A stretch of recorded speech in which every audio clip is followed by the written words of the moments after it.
العوالم كيف ذقت سعادة. بسم الله الحمد لله والصلاة والسلام على رسول الله وعلى آله وصحبه ومن والاه ve ba'd. Kalp, ruh dedik. Kalpni chiqib turib so'zlayli. Chunki shu nafs degan qalb degan ma'noni o'ziga oldi-ku. Qalb qarindoshlar qanchaga bo'lindi desa, ikkiga bo'lindi. Birinchisi al-qalbus salim, ikkinchisi al-qalbul mariz. Salomat qalb, maraz, kasal qalb. İnsanların qalbi ikkisini sirtib ketmaydi. Ya salomat qalb egasi bo'ladi, ya maraz, kasal qalb egasi bo'ladi. Marazning darajasi har xil hamda.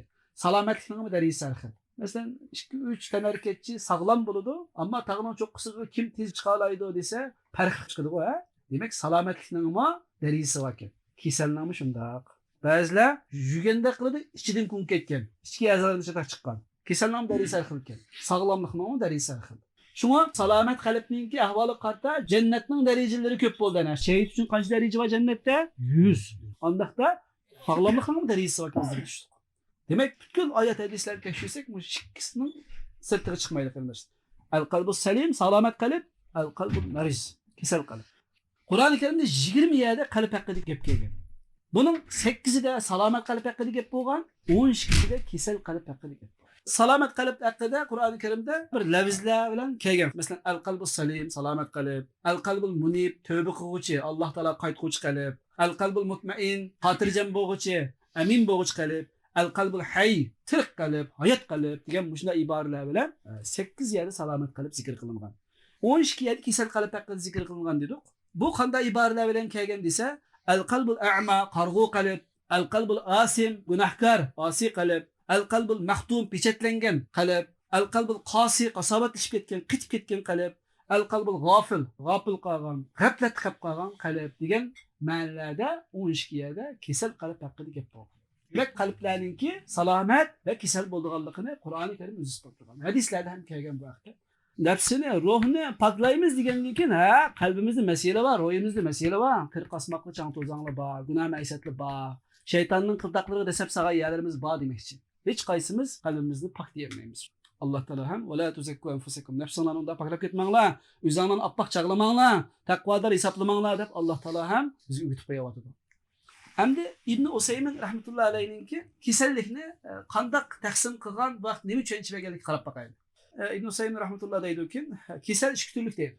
El-maraz naw'an. Birinchisi marazul qalb, qalbning keselligi. Ikkinchisi marazul jism yoki marazul jasad, jasadning keselligi, badanning keselligi. Birinchisi marazul qalb, qalbning keselligini marazul ma'naviy deb mapti, ma'naviy kesellik. Marazul jasadni-chu marazul hissi, his qilib biladigan hissi kesellik. Kögün olurdu, tutkun olurdu.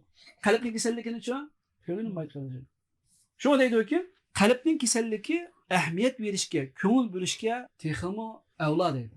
Bu texmi muhim deydi. Nima uchun degan vaqtida abadiy halokat yoki abadiy hayotlik dal shu qalbning keselligiga bog'liq deydi. Shu kesel maraz qalb bilan Alloh tushib ketsa abadiy halok bo'ladi degan gap.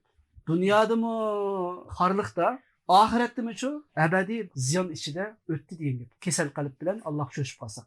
Ayetlerim dedi. Estağfirullah. يَوْمَ لَا يَنْفَعُ مَالُ وَلَا بَنُونَ إِلَّا مَنْ أَتَى اللّٰهَ بِقَلْبٍ سَلِيمٍ. Salame sağlam kalp bilenlik egen kişi o nicet kazanır da olur. Kesellik iki türlük oldu ya. Birisinin oldu ya. Kalbinin keselliki. İkincisi şu cesetinin keselliki.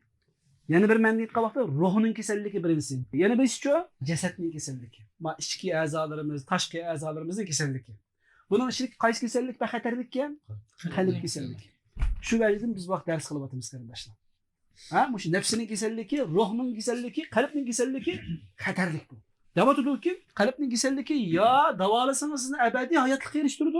Sen karısınız kesel alet kap koysunuz sizin ebedi halak kılıp. Hakikaten şu kardeşler. Cesetinin kesilini davalamak asan. Yani bir taraftan kara vaktimizde. Bir yeriniz ağrıydı. Ağırga yani doktora göstersiz. Şu yani rentgen yılsıyla doğru kod kılıdı. Ya ki manasının periziston deydi. Ya ki bir yeriniz şişip çıkıdı, kızırıp çıkıdı. Şu yani doktora göstersiz. Hatta özünüz bir öyle davalamalısınız. Kitabını göre sebebini kılamalısınız. Ama kalp kesilini bayqaş, davalaş bu bir az sezgürlük talep kıldıgan muhim bir taraf. Allah'tan korkuduğun kalp bunu sezip manıdı. Ve itibar verip onu davalasını koyup uçuyordu. Bunu davalaydıgan doktor, Kur'an, hadis. Kalbinin kesel okuyuşu, napak, kırık kılışınki sebebi de İbn Hüseyin'in yukarı sözünün ahırı deydi ki iki sebep var. Birincisi el cehl, ilimsizlik. Bedeniniz kesel olsa ilimlik adam bo'lgan doktorning oldiga berib davolaydi ekansiz. Qalbingiz kesel bo'lib qolsa qanday qilasiz? Har bir kishi shu qalbning kasalligini bayqay oladigan ilmga egilish kerak.